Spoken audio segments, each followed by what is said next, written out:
behalf of the Indian section Yes. to this Friday evening program of the study of the Mahatma letters. Before beginning, let us all join together in the universal invocation. O hidden light, vibrant in every atom. O hidden light, shining in every creature. O hidden love, embracing all in oneness. May all who feel themselves as one with thee know they are therefore one with every other. So it's my privilege to introduce a speaker today. This is her second part of the letter, two letters, 121 and 122. Catalina Isaza Cantor. She is one of those youngsters who has made it her mission to spread theosophy in every single medium that she knows. From the print media to social media to writing to being in the Theosophical Society and doing numerous roles, online programs, offline programs. She's a completely devoted youngster, and she's also highly qualified. She has an honorary degree in literature, a diploma in cultural management, a master's in education. She shifted to India and for the luck of Adyar in 2019, where she has spread her camaraderie, her affection, her friendship to all that who are living there. And she's been a member of the TS from 2006. She's a board member in TS Columbia, coordinator of the Round Table. She's part of the Young Theosophist group there. Here, she's a board member of the World Federation of Young Theosophists, which you know is a new movement. It's an old new movement in the Theosophical Society. During the pandemic, she and Shikhar started the Pragya CS studio, and it was a great sense of joy to see them teach, and it was wonderful to experience that part of their journey. She's currently the secretary of the School of Wisdom. She's a social media coordinator. She's a writer and numerous other talents. So, without further ado, let's welcome Catalina to today's session. Thank you very much, Sister Vimal, for your kind and always generous words. And I'm very happy to see you today here. And thank you to Brother Pradeep and to all the members of the Indian section team that every week organize these gatherings of study and many other programs to propagate theosophy.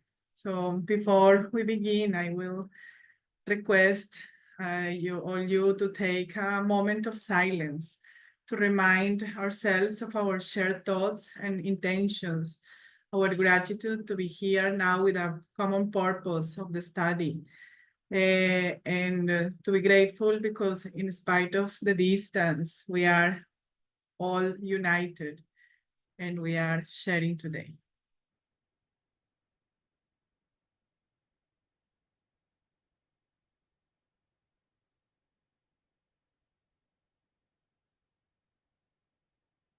Thank you.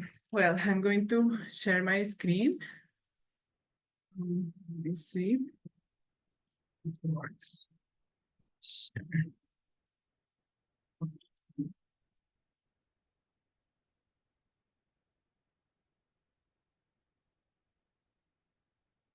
Properly.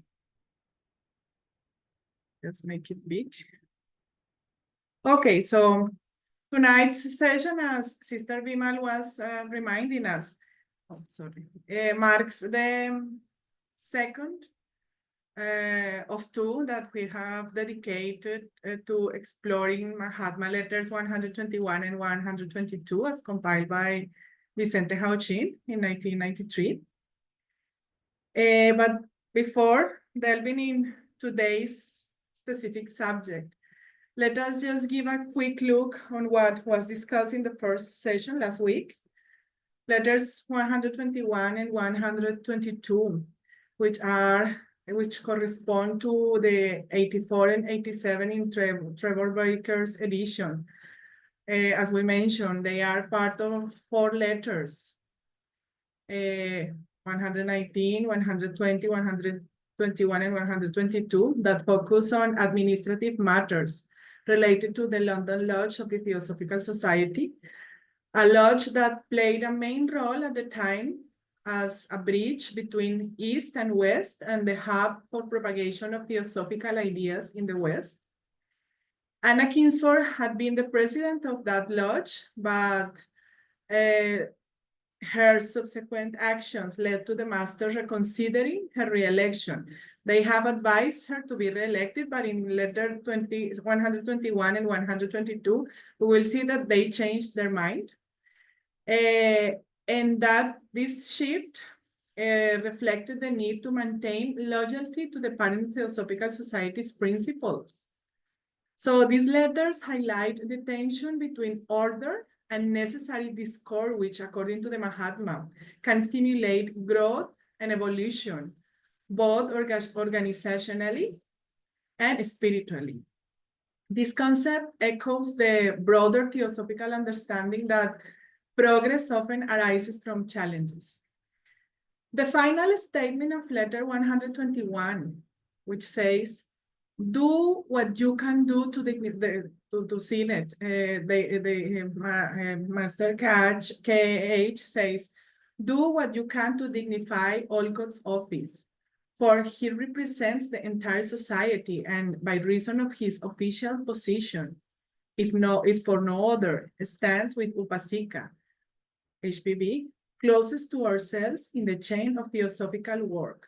Ashirvadam, blessings. So this quote reinforces the fact that this was an official matter and should be treated as such by SINNET. And I concluded my last week's presentation referring to the fact that Olcott describes sending confidential letter to the lodge members before traveling to London, because the Mahatma suggests him to wait and SINNET to wait to hold the elections only when Olcott goes to the London Lodge. So Olcott sent confidential letters to lodge members before his trip to London, and he received guidance from the master during the journey to London that includes a letter that mysteriously appeared and that provided crucial advice for this matter. And he reflected this letter reflected the watchful care over those serving the society selflessly. And a previous letter from Mahatma advised him to prioritize unity and the collective good over personal feelings, reminding him that sincere efforts for the mission are always supported by higher beings. So that was the way we concluded last session. If we were to resume the content of the whole letter 122, that is the main issue of today, in one paragraph, we could say that it is about the postponement of the London Lodge elections driven by issues of personal loyalty, which reveals how crisis can neutralize deeper evils. It shows that true spiritual growth stems from personal effort, and excessive focus on external figures must yield to a steadfast commitment to the society's core principles. The letter highlights that the success of each branch resting on the dedication of its leaders and sincere efforts for the mission always makes that there are support from the higher beings. Loyalty to the work, not to the personalities or the authorities of names, the way it's called in the letter, is key to genuine progress. This letter was posted at Adyar on 16 January 1884 and received in London on 7 February 1884. So the letter opening sentence is very clear, and it says, since the telegrams to Mrs. Kingsford and Mr. SINNET and my letter from Mysore have not been fully understood, I was ordered by the Mahachohan to advise the postponement of the annual election so as to avoid anything like precipitancy and gain time for the consideration of this letter. This reminds the importance of governance of the London Lodge regarding the role of Theosophical Society in Western Hemisphere. Joy Mills, in her commentaries on the letter of the masters, reminds us that the use of the word order here in the letter that I have highlighted may suggest that the Mahachohan is very much engaged in the Lord's affairs. It is not often that the Mahatmas use that term other than when dealing with their chelas. And even in that relationship, the adept is more likely to suggest, to advise, to recommend than to order a certain course of action. So this emphasizes a subtle yet significant distinction between the theosophical teachings, one that upholds free will and freedom of thought, and that we will comment more in detail later. Reflecting the society's deep respect for personal growth, self-determination, and the exercise of free will, aligning with its core principles. But of course, since the world order was used, this suggests, as we discussed last week, that this is a very important matter for the, let's say, survival of the Theosophical Society in the Western world at the time. So the first matter issued in the letter has to do with the postponement of the elections and follows the distribution of the circular with the commentaries on esoteric Buddhism by SINNET that were issued on 16 December 1883 by Anna Kingsford and Mr. Maitland. And the letter says on that respect, I quote, after the cold reception given by the members of the London Lodge of the Theosophical Society on December the 16th to the proposal contained on the printed and confidential circular of Mrs. Kingsford and Mr. Maitland, namely the necessity of forming a distinct body or group within the general group of the London Lodge of the Theosophical Society, which proposition, if not identical in its suggested practical method, is so in substance with that thrown out by me in my letter of December 7th.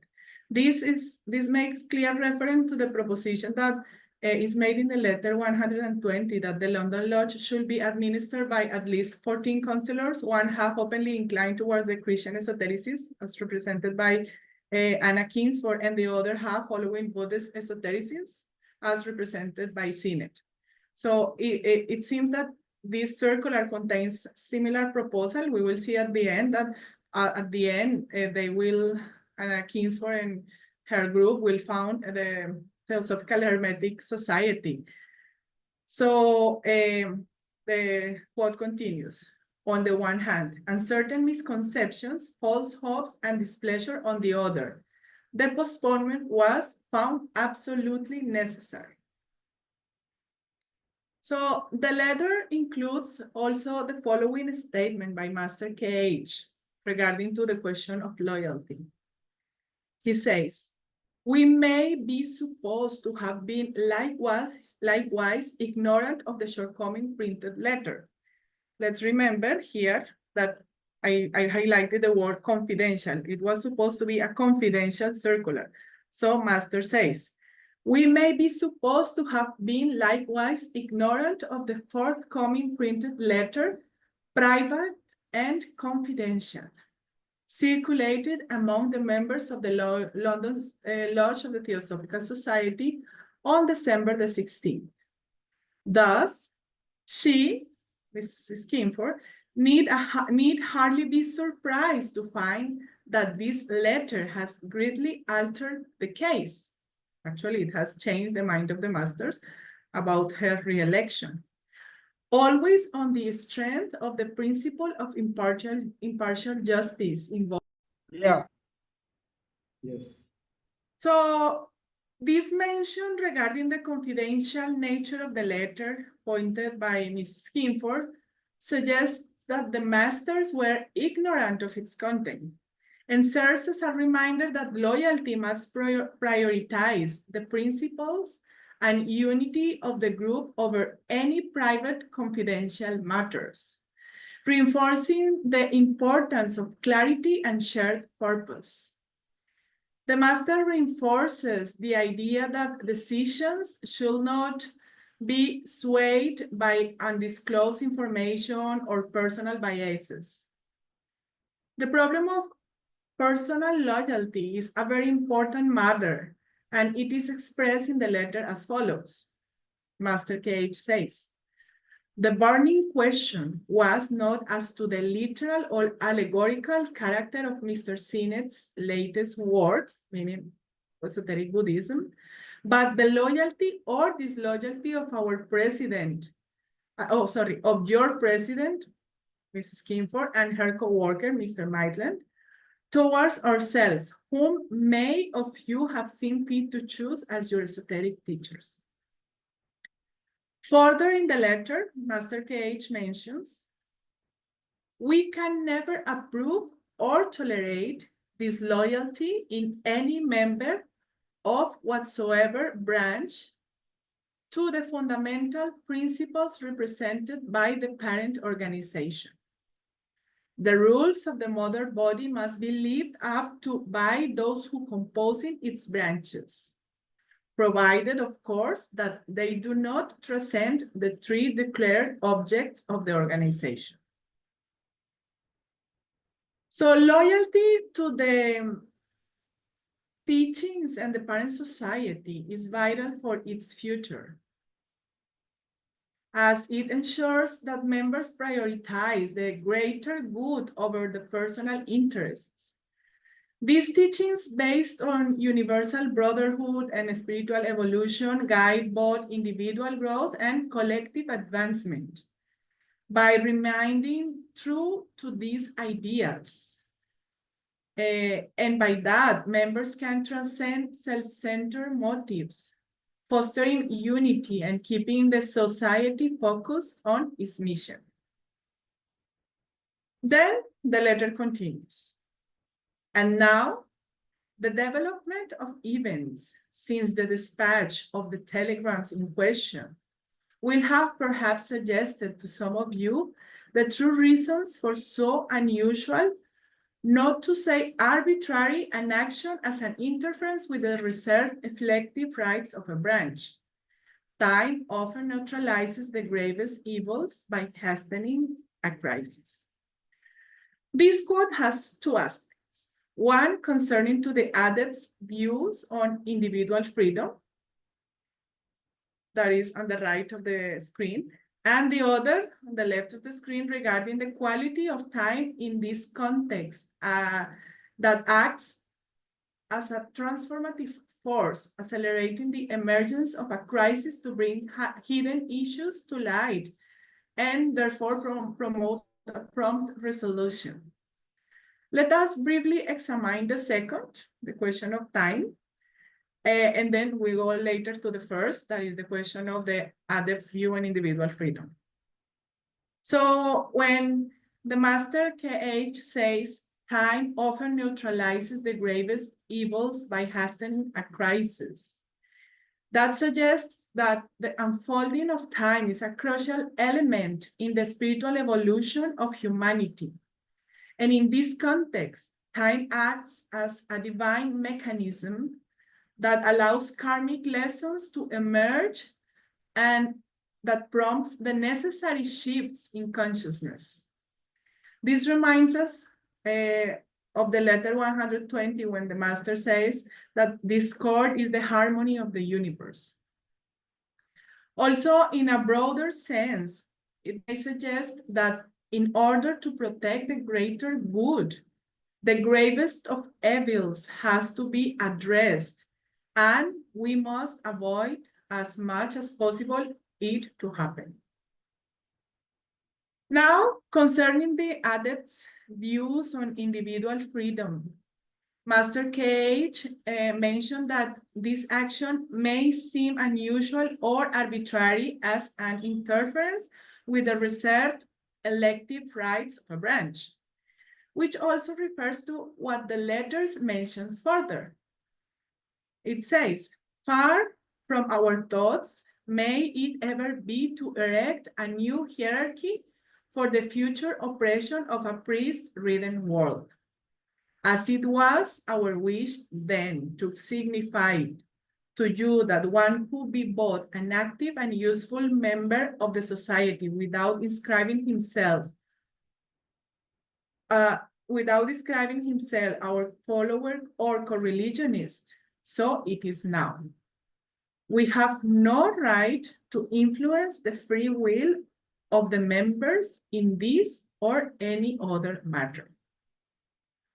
Here one senses Master KH's distaste for even the idea that he could violate that principle of freedom as expressed later in the same letter when he says, were I to have acceded to the ladies, referring to Anna Kingsford, desire to appoint her as the apostle of Eastern and Western esotericism, and try to force her election on even one unwilling member, and taking advantage of Mr. Sinnet's never wavering warm regard for myself, influence his future attitude toward herself and the movement, I will then indeed deserve to be taunted as the oracle of the Theosophists, and class with Jonathan Smith of the Later Day Saints and Thomas Lake Harris, the transcendental misgenetic of two worlds.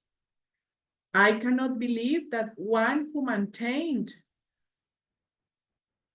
is Anna Kingsford, who maintained only a few days previously that our wise and truly theosophical course is not to set up new popes and proclaim new lords and masters, should now, in her own case, seek the protection and evoke the aid of an authority which could only assert itself upon the hypothesis of a blind surrender of private judgment.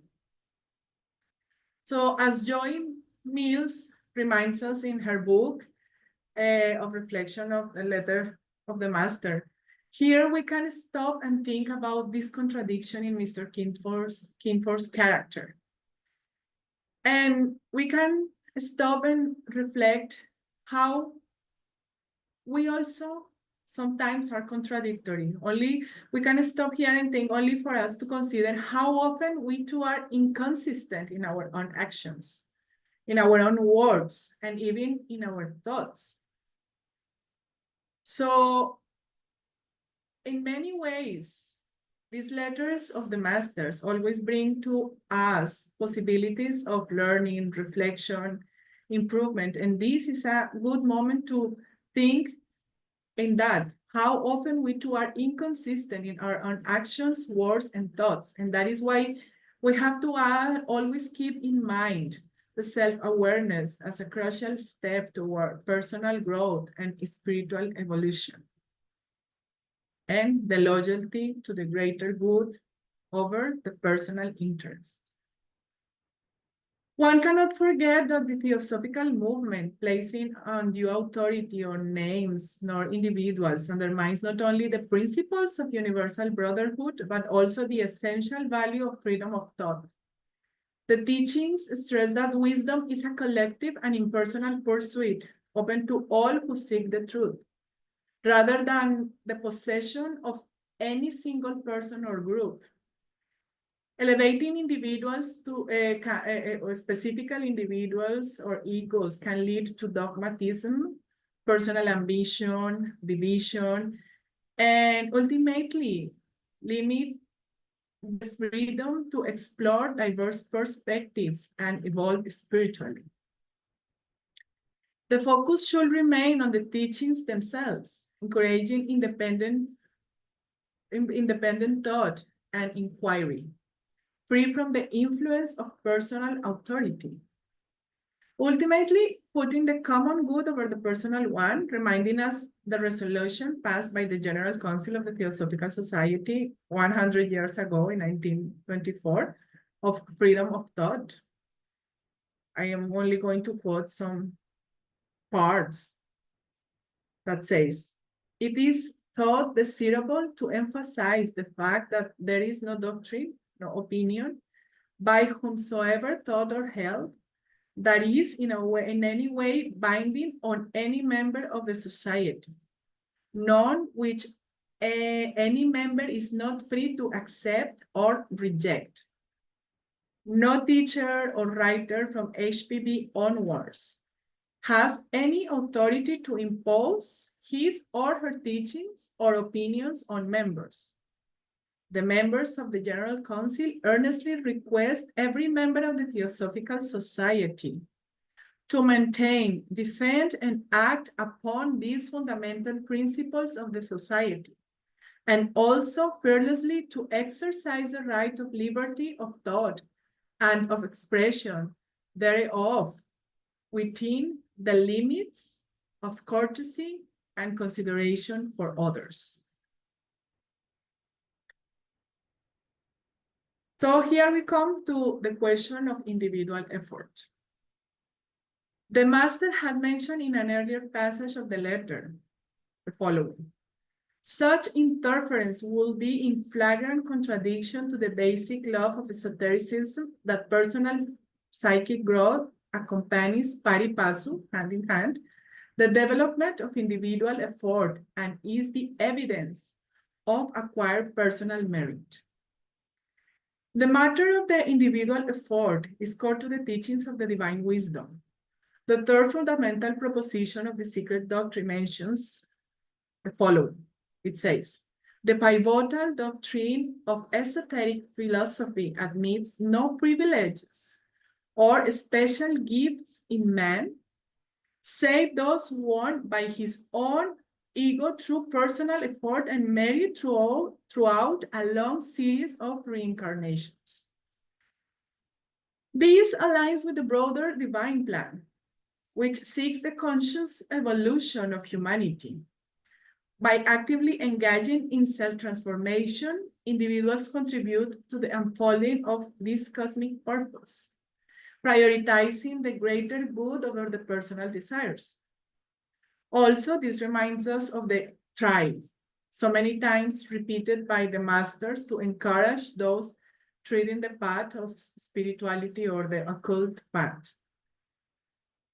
Energetic effort as universal force propels life on the spiritual path. And this is something to be kept in mind at every moment of our lives.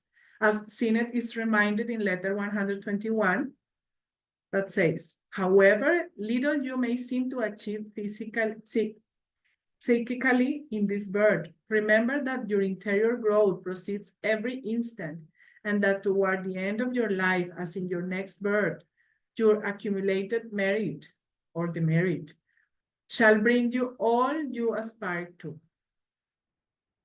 This effort is not just for personal gain, but is part of a larger universal force that propels spiritual evolution.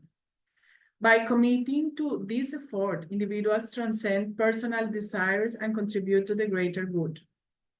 Just as the energetic effort is essential for personal spiritual growth, the usefulness of a branch largely depends on the loyalty, discretion, and the zeal of its president and secretary. So, on this respect, the letter 122 concludes as follows. The experience of the parent society proves that the usefulness of a branch very largely, if not entirely, depends upon the loyalty, discretion, and zeal of its president and secretary, however much their colleagues may do to assist them. The efficient activity of their group develops proportionately with that of those officers.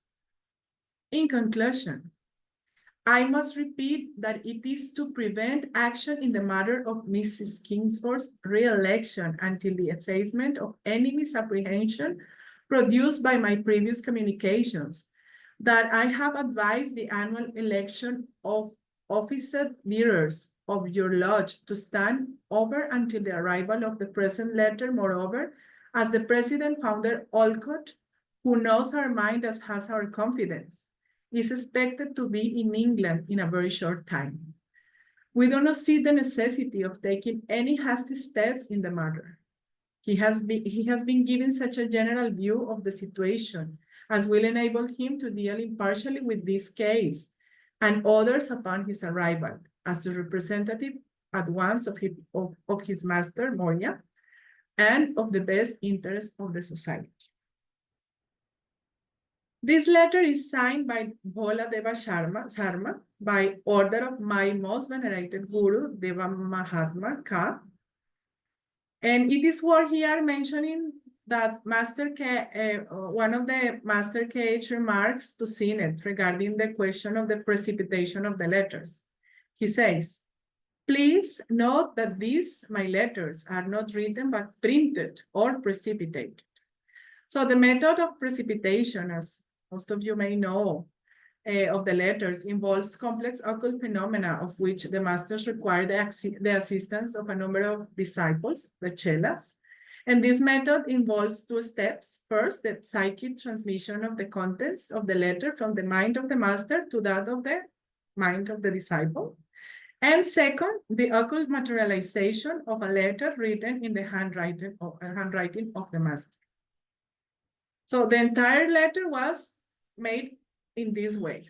And only the two short notes that follow the signature of the letter are the only parts that were written in Master KH hand. So the first note gives advice that we may all take to heart whenever controversies arise. I mean, this is an advice that can be applied at any moment in our lives when we have any kind of controversies arriving. And he says, let meaner natures wrangle if they will. I guess the camera. Let meaner natures wrangle if they will. The wise compound their difference in a mutually forbidding spirit. This statement encourages the practice of forbearance, wisdom, and unity over conflict. And it reminds us that true spiritual progress is achieved through transcendence of ego-driven disputes. The wise recognize that the path of growth involves rising above petty arguments and focusing instead of the greater good. The second fragment or note that is written by KH, Master KH, refers to Subarrow's response to the Kingsford Maitland circular. And he says, Mr. Maitland's remarks and observation on esoteric Buddhism are fully answered by Subarrow and another still greater scholar. People say that this greater scholar is another master. And he says, they will be sent next week in pamphlet form, and Mr. SINNET is asked to distribute them among those members, especially who may have been affected by the criticism. This reminds us of the second object of the Theosophical Society. This approach once more promotes freedom of thought and encourages members to engage deeply with the teachings. So to finalize, I would like to comment that Colonel Olcott, this is out of the letter, this is what happened after the letter, the result, final result. So Colonel Olcott presided over the meeting in London where the conflict between Kingsford and SINNET was resolved with the election of G.B. Finch as a president of the London Lodge. Kingsford's group applied for a charter to form a separate branch, which was granted, leading to the creation of the Hermetic Theosophical Society. However, tensions remained as the Hermetic members also wanted to belong to the London Lodge to benefit from its instruction. On this regard, Olcott disallowed dual membership, enforcing a rule prohibiting membership in more than one branch, disrupting the Hermetic Lodge's plans. Then he suggested Mrs. Kingsford to return the charter and create an independent society that will allow dual participation or whatever she wanted to allow. So they kind of separate from the Theosophical Society and created a new group. Letter 122 marks the conclusion of the London Lodge saga and the upheaval surrounding the 1884 officer elections. The only known instance where the Mahatmas and the Mahashohan directly intervened in the affairs of any Theosophical Society branch. Historically, it was a significant event, rich with lessons for us today. Serious students of the letter should understand that we should engage our own intuition and insight while studying the material for deeper understanding. These events reflect core theosophical teachings, including karma, the divine plan, and reincarnation, as we also saw in the session last week. The unfolding of the Lodge situations reminds us of the temporary nature of all things and the necessity of trusting the divine plan. It teaches that while our individual roles may seem important, if we allow ego to interfere, our tasks could be better fulfilled by others, and we risk losing the opportunity for growth and service. Growth and service, that is the main issue that we have to have in mind when we are involved in any work for the Theosophical Society and for the masters. When we attach ourselves to the transient and unreal, we hinder the fulfillment of our true spiritual purpose, our Dharma. Therefore, the greater good must always prevail over personal interest, ensuring both personal and collective progress. So these are some of the intakes that this and the previous letter give us regarding different aspects. And here I will conclude this second part. Thank you very much for your patience. I will stop sharing the screen now.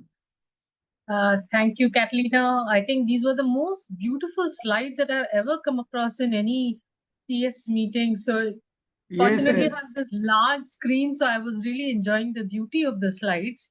So before we have a question answer discussion session, we will have the Hindi translation. Welcome, Meenakshi ji. Please, अपना translation करिए. Thank you. सभी को नमस्ते और thank you sister Catalina. आज हम महात्मा letter chronological letter number 122 ले रहे हैं, जो कि मास्टर के एच ने एपी सीनेट को लिखा है जनवरी 16, 1884 में। मास्टर कहते हैं कि चूंकि मिसेस किंग्सफोर्ड और मिस्टर सीनेट को भेजे गए तार और मैसूर से भेजे गए मेरे पत्र को अच्छी तरह से नहीं समझा गया है, इसीलिए महाचौहान ने मुझे वार्षिक चुनाव को स्थगित करने की सलाह देने का आदेश दिया है, ताकि किसी भी जल्दबाजी से बचा जा सके और इस पत्र पर विचार करने का समय मिल सके। मिसेस किंग्सफोर्ड और मिस्टर मेटलैंड के प्रिंटेड और गोपनीय सर्कुलर में निहित प्रस्ताव अर्थात लंदन लॉज थियोसॉफिकल सोसाइटी के भीतर एक अलग ग्रुप के गठन की आवश्यकता के बारे में 16 दिसंबर को लंदन लॉज थियोसॉफिकल सोसाइटी के सदस्यों द्वारा दिखाई गई उदासीनता के बाद वह प्रस्ताव एक ओर से यदि इसके सुझाए गए व्यवहारिक तरीके में समान नहीं है, फिर भी सार रूप में मेरे द्वारा 7 दिसंबर के पत्र में बताए गए प्रस्ताव के साथ है, और दूसरी ओर से कुछ गलतफहमियां, झूठी उम्मीदें और नाराजगी है, जिस कारण अध्यक्ष पद का चुनाव विलंबित करना अति आवश्यक पाया गया। आगे मास्टर कहते हैं कि जैसे कि मेरे पिछले पत्र यानी 7 दिसंबर के पत्र में निहित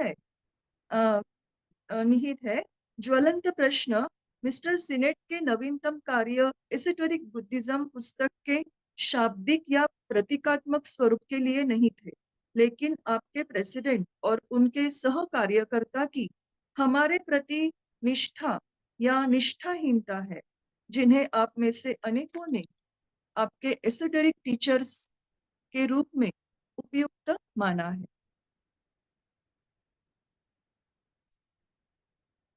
आगे मास्टर कहते हैं कि और अब टेलीग्राम के भेजने के बाद वाली घटनाओं से शायद आप में से कुछ एक को किसी ब्रांच के चुनावी अधिकारों में हस्तक्षेप की मनमानी नहीं, परंतु इस असामान्य कार्रवाई के सही कारणों का पता चल गया होगा।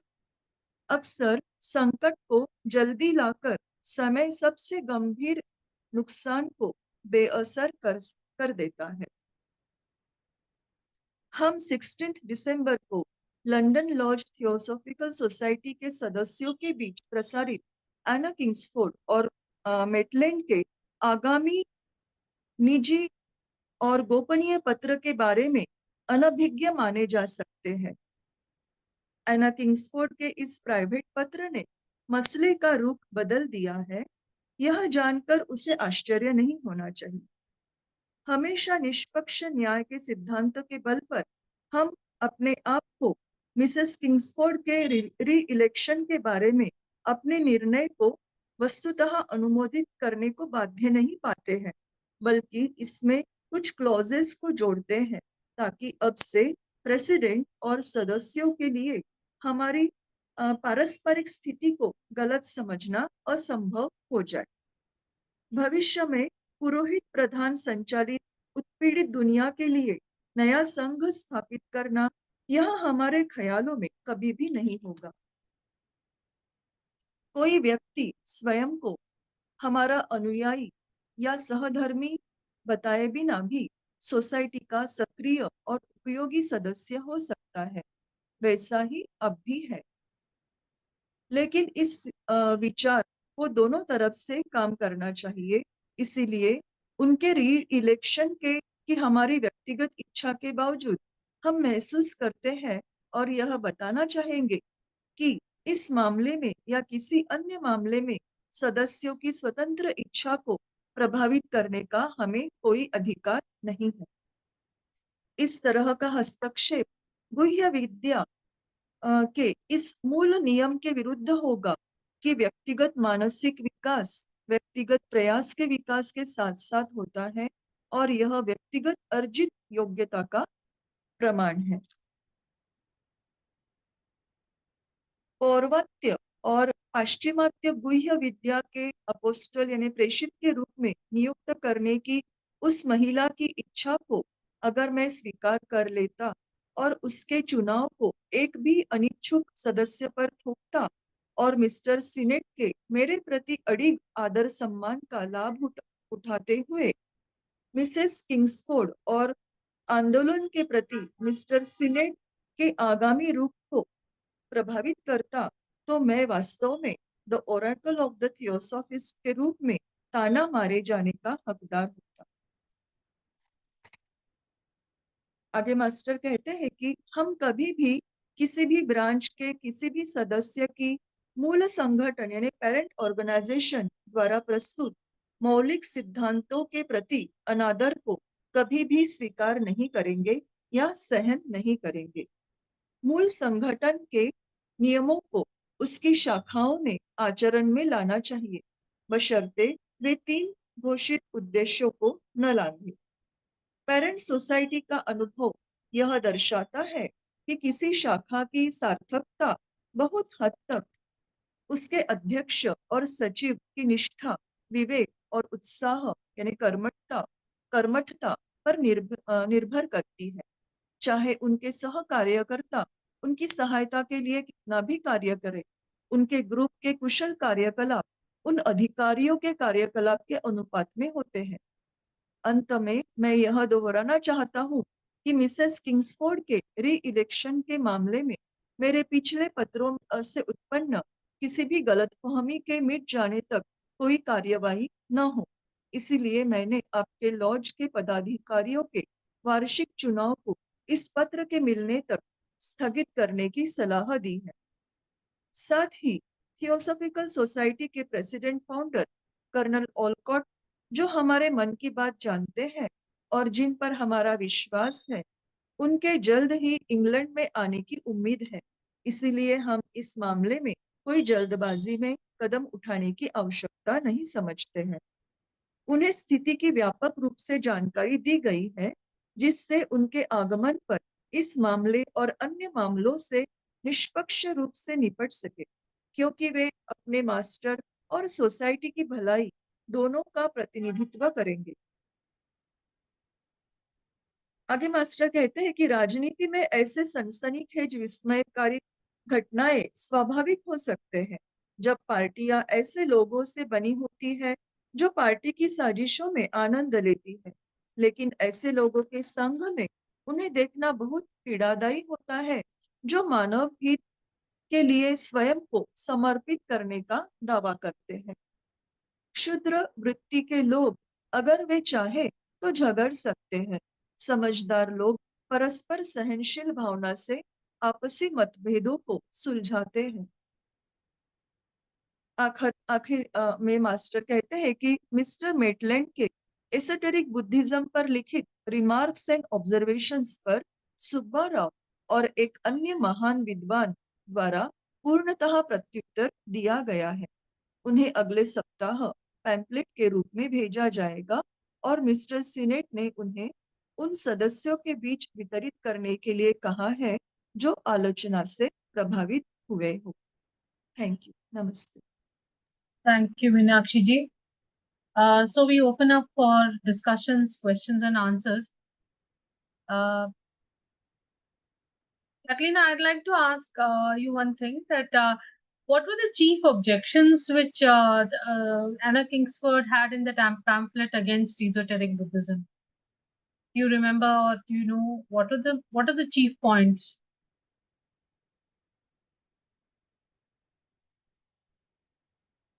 Unmute yourself. Unmute yourself. Tell him.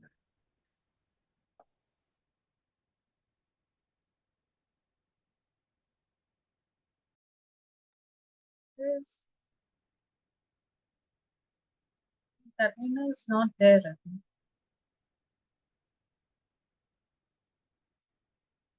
I think she's not there. Maybe they have lost internet.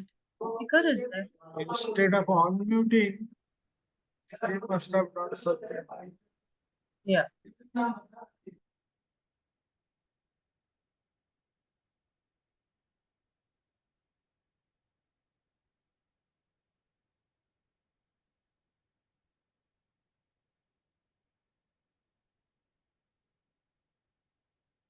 Vimal ji, Catalina is joining soon. She disconnected somehow. Yeah.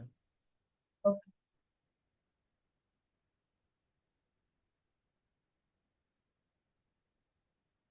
Hello, Vimal ji. Yes, I can hear you. Okay. Yes, Okay, you are okay. waiting. We are waiting. Okay, okay.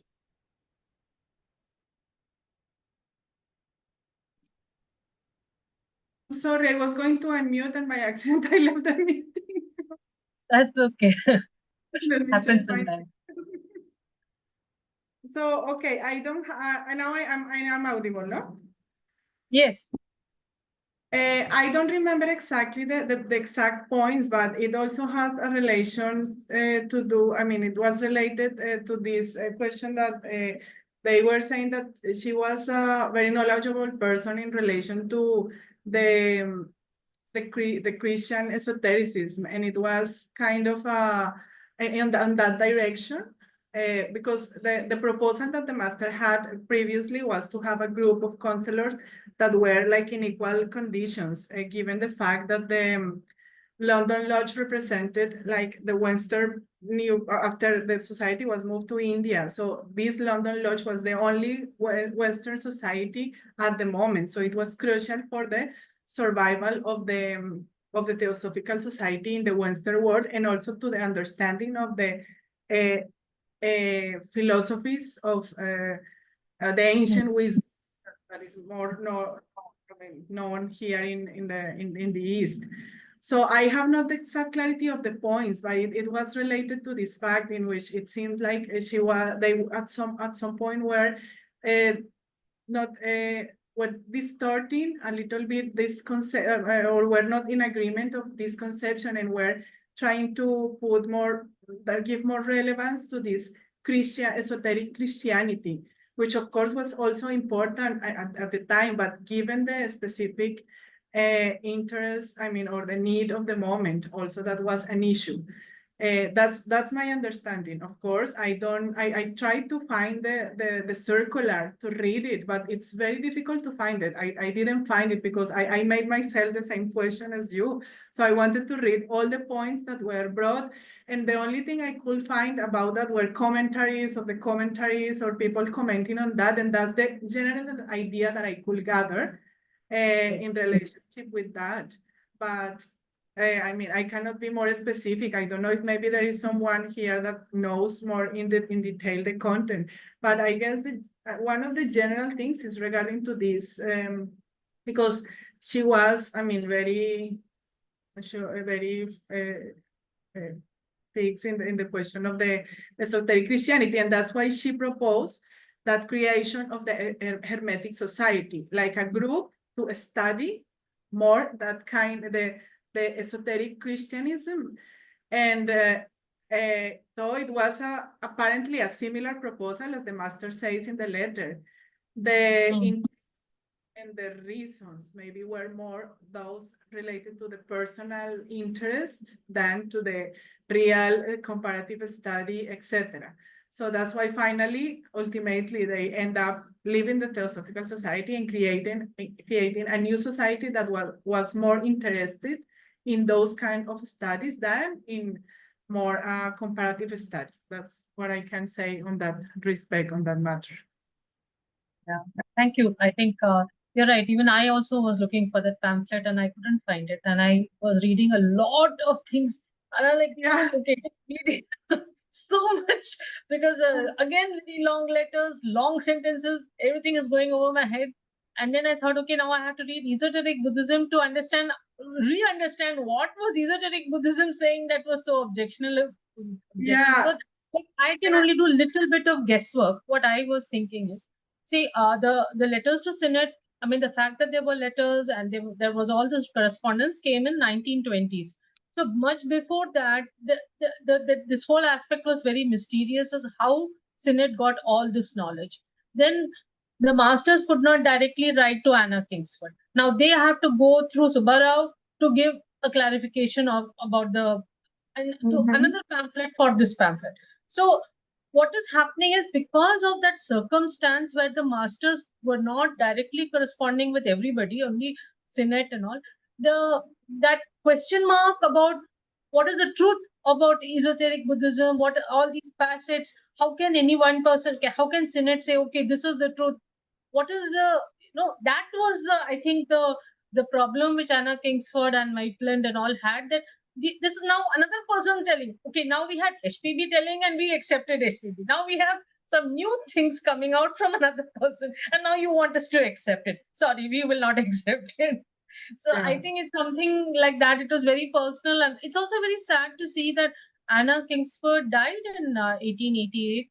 She was very young. So I mean, it's all very, her life is rather strange, and I was trying to see whether I could read The Perfect Way, which is one of her books, and Yeah. one can see there is a difference between her way of thinking and theosophy. So I think that at that time the masters did not want to add any confusion in all these things, because already they were trying to teach a difficult doctrine. If somebody is saying a little different from there, then there will be some confusion. So they wanted people to stick to the core teaching now. Later people Yeah. can expand, but now first learn this core teaching. So I think Yes. that is why it became very important for the masters. Otherwise, they were fond of Anna Kingsford. I mean, they were actually Very much. fond of her. Yeah. Yeah. So it was just not. It was just like that. I mean, that's what I am perceiving it. Yeah, Anna yeah, I Kingsford totally was agree what with is you. called collateral damage. Yeah, I thought they describe her as a woman of a strong character, and they were very fond of the anti-vivictionism that she promulgated, the vegetarianism. And she was a very remarkable lady at the time, but of course you are right. At the time, there was not even the nomenclature for all this knowledge. And it was kind of very confusing bringing more. And they even said that the matter was not even the fact that she sometimes, I mean, she was not completely fond of them. For them, that was not a real matter because that is not what they pursue. But this be faithful to the parents, the parent society teachings at the moment, because it was the moment of like putting the basis of this important knowledge that had to be understood very well in order to keep that. Yeah, I totally agree with you. Thank you. Very nice. And I also try to read her books, etc. I mean, when you read what she writes, it's amazing the way she expresses herself and the amount of knowledge and enthusiasm that she has in all her readings. Yeah, very interesting person, really. Oh. Thank you very much. I thank you for the beautiful presentation and bringing all the salient points, especially discord is the harmony of the universe is something. Oh, this is such an important teaching. It's very Yeah. for our everyday life. Yeah, Anybody else? and it transcends the mere situation of the London Lodge, because it can be applied to every single moment and day of our lives, actually. Anybody wants to add or ask anything?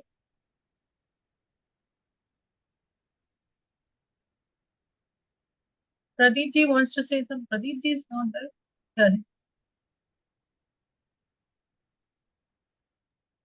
No, thanks to Catalina. I am actually here in Banaras, and most of the participant delegates are here as delegates. So today we have a less attendance. Thank you very much. And regards to everyone on our behalf, please. And have a good time there. For your work there, Brother Pradeep. So shall we end the meeting, sir? Yes, you close. Yes. Thank you, everybody, for joining. Thank you, Catalina. Thank you for this wonderful session. Thank you, Meenakshi ji, also. Asatoma Satgamaya, Tamasoma Jyotirgamaya, Mrityorma Amritangamaya. Om Shanti.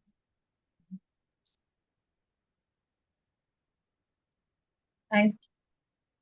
Thank you. Good weekend.